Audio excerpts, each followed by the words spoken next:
Ai. En saa selvää. Voi. Kuuluuko? Perussuomalaisten puheenjohtaja Timo Soini on kehottanut kansanedustaja Toni Halmetta ryhdistäytymään.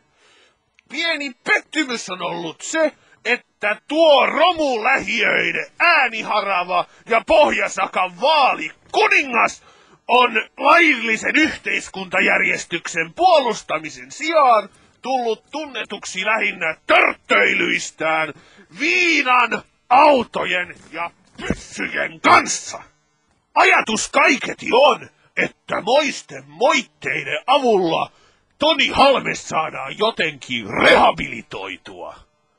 Minäkin tahdon yrittää, jos kerran sammakkonaamaisen populistin kehotuksilla saadaan maailmaa jotenkin parannettua, niin kai sama saadaan aikaan sitten myös ämpäripäisen nihilistin kehotuksin.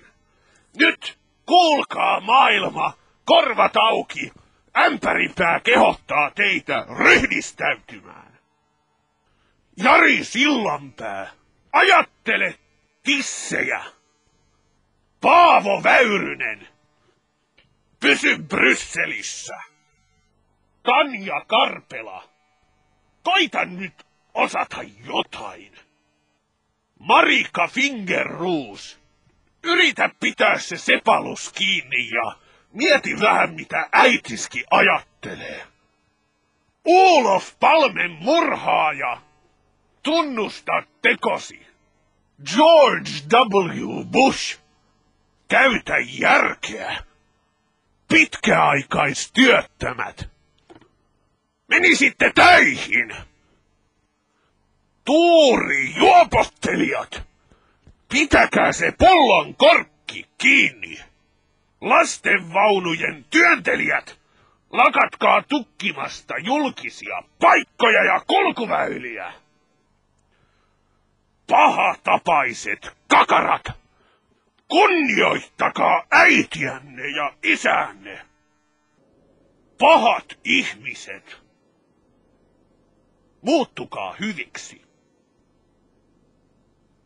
Huomio maailma, ottakaa nyt vaari näistä ämpäripää äänen jakamista elämänohjeista. Tällä tavalla sitä kaikki sitten vaan väkevöityy. Minä sanon, ryhdistäytykää!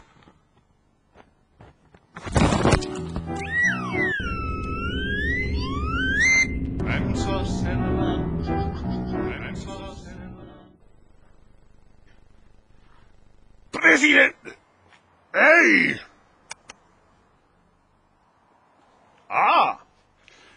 Presidentti Tarja Halonen, astutte juuri toiselle virkakaudellenne.